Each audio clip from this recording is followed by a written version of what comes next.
It is such an honor to be here with you all today. You know, as my husband and I reflect on our incredible 2.5 years here as we head towards our departure on January 20th, it's given us an opportunity to really think about what are some of the highlights of our experience that we hope to bring with us back to the United States, as well as what are some of the things that we have brought here during our time or shared during our time that I think have enriched the relationship deeply from the United States to here in Switzerland. So here, this image is one that brings us literally back to the Rutley Meadow, where we've had a chance to be for the last 3 national days. And so first, we're going to celebrate the things that we want to bring from Switzerland to the United States. Number 1, and we're going to go through 5 on each side here. Number 1 is the extraordinary apprenticeship model here in Switzerland.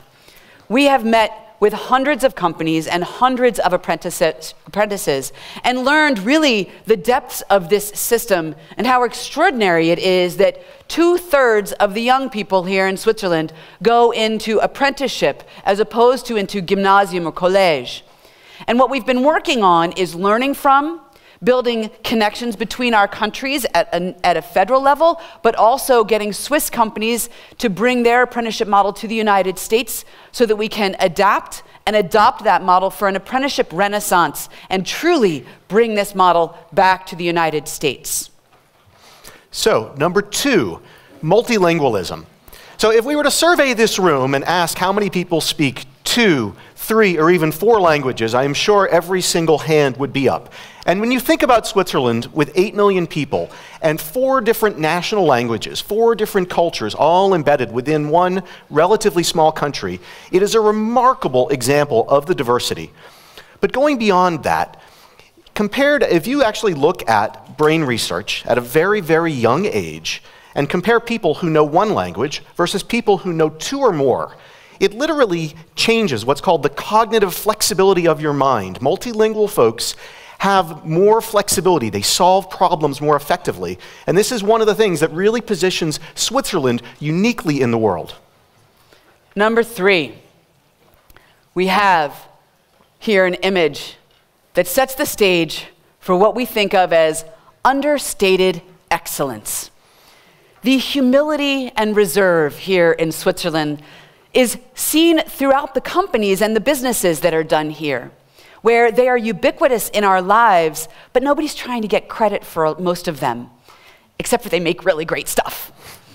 So if I tell you, you look at this picture and count how many Swiss things are in there, you might find 3 right out of the gate, right? The watch is coming from Swatch, the Lindt Sprungli chocolates, maybe the Victorinox rollerboard bag, but that really is not even half or even less than half of the picture. You have, from the top to the bottom, Givaudan scented hair product. You have SFS Group fasteners in the iPhone. You have Thermoplan is the company that makes the coffee machines in all Starbucks. Omia provides the filler in most paper worldwide. Fine Tool produces the seat belts that people use in cars all over the globe. You have Firmenich, who provided the scents, perhaps, for the laundry detergent in her clothes. Bühler Corporation, which is a nearby company, provided the films for the car, for the headlights on the car. Sikpa provides the inks for most currency worldwide. KBA Notasis provided the machines on which that currency was subsequently printed. You have ABB, who provided the robotics that built the car, and Zurich Insurance Group is insuring the driver so that if they get into an accident, they're okay. So this just gives you a sense, and this is just the tip of the iceberg. This is what we could brainstorm in just a few minutes. Again, understated excellence.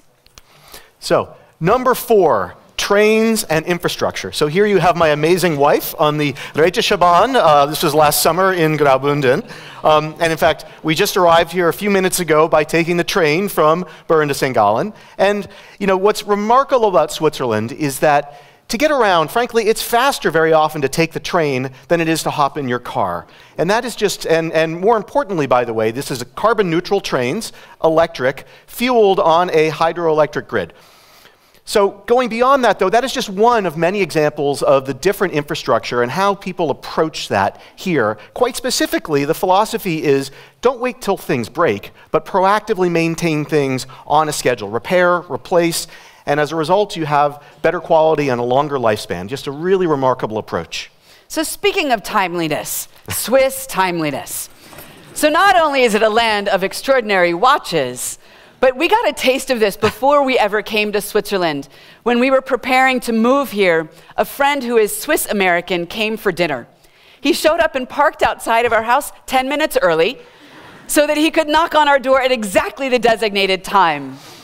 We've also come to expect that if we host something that starts at, let's say, 6 p.m., we can come downstairs, hopefully not in our pajamas, and find the house full of the attendees at 5:45. So timeliness, but it's also, the beautiful thing about it is it's not just about precision, it's about respect. And it's about knowing that people's time has very real worth. And you want to show the respect to the individual by being on time and by being punctual. And by planning for, there will be traffic between this place and that place, and therefore you need to leave in advance or take the train. So that's number 5. So we promised 5, actually going to give you a bonus, number 6, which is, it seems like I think there is a law here, or maybe it's written in the Constitution, that if you go somewhere really, really beautiful with a view, you turn around and magically there is a cafe behind you and the most delicious food and drink. And so here are 2 examples that I can literally smell and taste right now. My mouth is watering. So one is we did a wonderful hike above the Oceanensee, which we've done many times above Kandersteg, and so a really, really great beer on a hot summer day, or this remarkable chicken, great little scratching hen in Findeln after a long day of snowboarding for me in Zermatt. And again, it's impossible to find a great view without a great cafe just right behind you. So that's going from Switzerland to the United States that we hope to take back with us, although I don't think we can take the chicken back. I think that they'll stop us at the border on that one. But what is it that we have brought here and that we've talked about a lot and that we have hopefully been able to leave behind when we leave Switzerland? So, number 1, the freedom to fail and to learn from failure. So the 5 different Americans on these slides, you probably know most of them, and most people, if you knew their stories, would assume they've just been successes. Everything is easy. So the first one, Michael Jordan, probably the greatest basketball player ever to live. You know, one of the things he focuses on is, yes, he made a lot of shots in his career, but he missed 9,000. Or if you search on Google for game-winning shots Michael Jordan, you will find the list of the 25 times that he won a game with the last shot. He remembers the 26 times that he took the last shot and missed and lost the game, but got himself up and brushed himself off and went on to win again and again. Abraham Lincoln, one of our most celebrated presidents, who in his lifetime lost far more elections than he actually won. The next one you wouldn't know, but is a dear friend of ours from Seattle, Ben Ha, who's an entrepreneur. If you've ever seen cat pictures on the internet, it was probably because of Ben's company. Ben has done a number of different startups, some of which failed. And in fact, he struggled very deeply with depression and has written about that and shared that a lot. But he's gotten up, brushed himself off, and created many companies and sold them and been very, very successful. Lady Gaga, one of the most commercially successful musicians ever. Most would not know that her very first recording contract was canceled. And then last but not least, Steve Jobs, who founded and was the CEO of Apple Computer and was fired, but ultimately was hired back to become CEO again and led the team that created the iPhone. And so again, the key thing here is that in the United States, you can fail. And it's not, why did you fail, but what did you learn? So along those lines, it's also important within that ecosystem of entrepreneurship and innovation, many of which you all are looking at, how do you fund success? And it's by having a freedom to fund failure. So in our venture capital environment in the United States, you'll find that most venture capitalists will say, fail fast and fail cheaply. And that in their portfolio of, let's say, 10 companies, they'll expect 8 of those to fail. And it's the success with those other 2 that will ultimately make it worth their fiscal while to go forward with what their plans are. And what we often hear is also they will not fund a founder of a startup unless that founder has already experienced failure, because they've learned from that and they can feel what that's like. So again, to have this freedom to fail and learn from failure, you need to have what we have here as number 3, the freedom to fund failure. So, number 4, which is school spirit. Okay, and so one of the things we get to do is meet with many Swiss exchange students who go and spend a year in the US, and then when they come back, we sit down with them and we ask them about their experiences and see what they learned and see what they thought was different or similar, etc. And the 2 things that students will consistently bring up are prom and band, and which is funny, but really what's going on is that in the United States, school is just as much about not only academics, but about the overall experience, about community, and the spirit that is built into that. So I think I need to also bring back better math skills for myself, because I missed my count. Off by a count? Off by a count. So along those same lines. So, openness. So you talk about a quintessential American. So here you've got, hot dog vendor. I think if you travel in the US, you live in the US, and you walk on the street, one of the things that can be a little shocking coming from Switzerland is just how open and how gregarious and friendly people are, and sort of in your face. There it is, boom. And along those lines, it seems like people here actually know what we're talking about. Along those lines, this administration has been all about that. So I get asked a lot of questions about, why do you have such a social media presence? And it's because my boss, President Obama, has that kind of media presence. And he chose people to represent him around the globe that reflect that similar amount of openness and accessibility. So it's something that is systemic across the United States, and that we want to make sure as a government and as administration that we also represent. Now, this is personal. I get asked the question, and especially now I'm getting asked this question of, what have you been missing from the United States? And what have you brought here to Switzerland? And very personally, we have brought... You. I have brought my favorite peanut butter. And even though the Erdnussbutter here is fine, I have to admit that I prefer my peanut butter from the United States, and this one in particular is made in Vermont and is very crunchy, has a little bit of salt, no sugar, fantastic. I don't think I'm actually going to leave any behind, because it's all going to be in my belly. So, that's number 5. Number 5. So again, inflation. I'm giving you bonus number 6 for the second time. So I already talked about Vistas with cafes. This will be in 48 days when we fly back to Seattle. The first thing that will greet us will be here. You see Mount Rainier, and you see it from the airplane. It is a 5,000-meter volcano that literally towers over Seattle and the whole region. And this will be the first thing we see as we go to land. And it's actually quite fitting.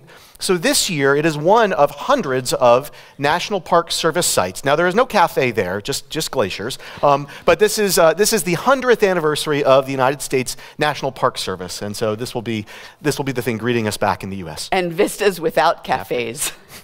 So we wanted to finish off not with what did we learn from Switzerland we're going to bring back, or what did we bring from the United States to here in Switzerland, but we wanted to finish with something that we can do together, zusammen, ensemble, insieme. We wanted to focus on an area that we both have an opportunity for development, and that is around diversity, and more specifically in gender diversity. And in this area in particular, now I understand that many of you have aspirations to build companies, to join teams, or some of you may even run your own companies already.